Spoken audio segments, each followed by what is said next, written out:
This is Circus Fit. I'm Kerri, and today I'd like to talk about back bends. So a lot of you have been asking me for advice on how to improve your back bend.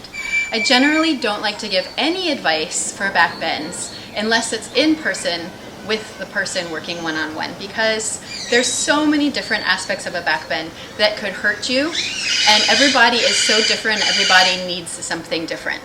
So if you really want to work on back bends, please come visit me here at Casa Chango, Mexico, and we'll work on it together.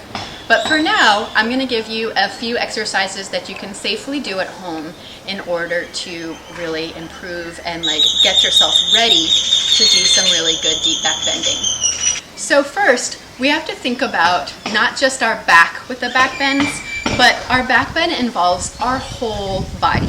We're using the back side of our body, the muscles in the back, to squeeze and pull ourselves into a back bend, and we're stretching the whole front body.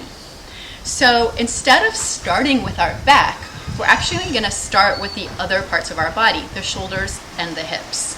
So first we want to really work on increasing the flexibility, both active and passive, of our shoulders over our head with external rotation, elbows reaching together. So to do this, you can go to my shoulder stretching video and work on all of those stretches. The second thing that we want to work on is hips flexibility. So this one takes a while. A lot of us have really tight hips, and a lot of us have strong hips too, but often they're very tight. So we really want to work with hip flexibility in a squared position. So the best way to do that is to work on your squared splits. And one way you can do that is do my splits video. And then the third most important thing to work on for your back bending is your core strength. So you have to use your core in order to either let yourself go deeper into a back bend or prevent yourself from going too deep into a back bend. And your core muscles are the main things that can prevent you from getting injuries in your back. So work on that core strength. So you can do any of my core strengthening videos, and you can also do the bungee cord video.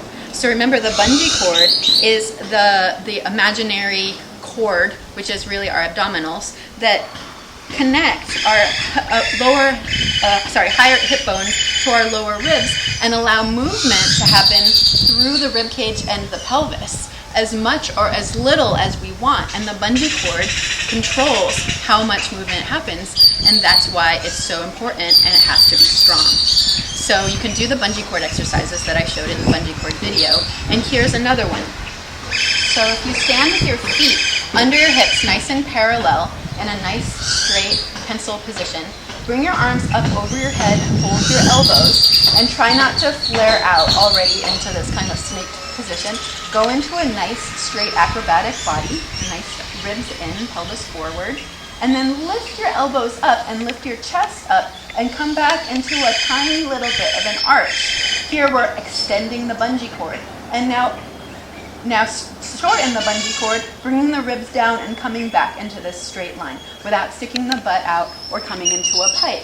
So straight, we start and end in this straight pencil position, and we open up into a bungee, and then we close into a pencil. Open up into an arch and close into a pencil. So be careful here that you're not bending your knees and coming into a snake, which isn't necessarily wrong, but not what we're doing right now. Keep your knees straight, push your hips slightly forward, and think of lifting back into an arch and then coming back into your pencil. Don't go too deep into this unless you're working with a coach. Next, we can work on exercises that strengthen the muscles in the back body in order to pull ourselves into arching positions.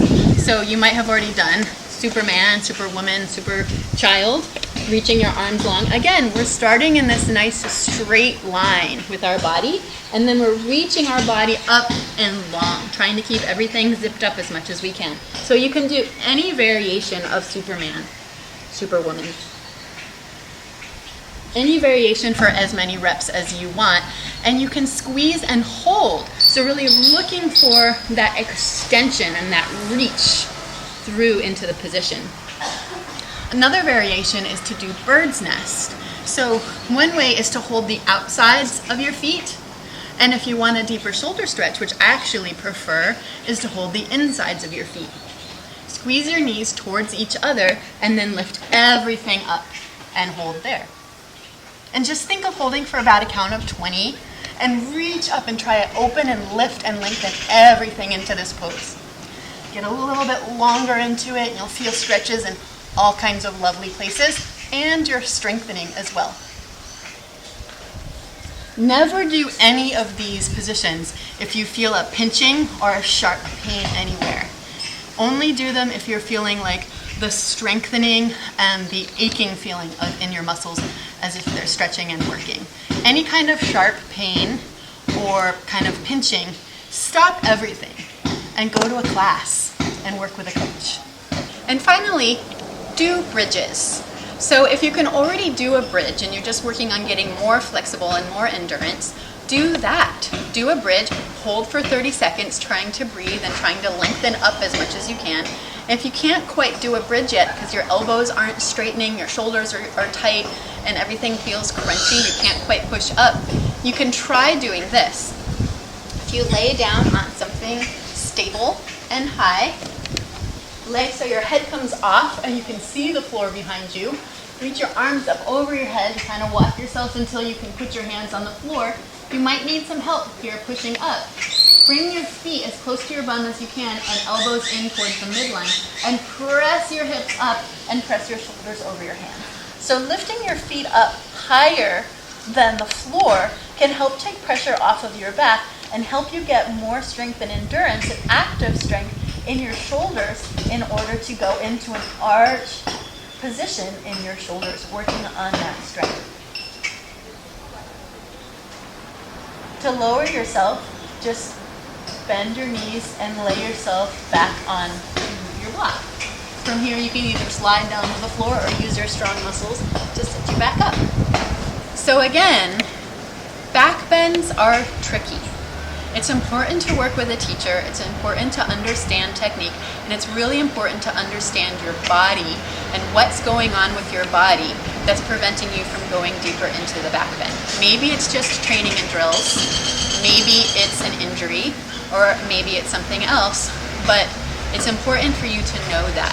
And so train with caution, train with a coach, and just go little by little and listen to your body. So I hope you have a great day, and I hope to see you soon with some more Circus Fit.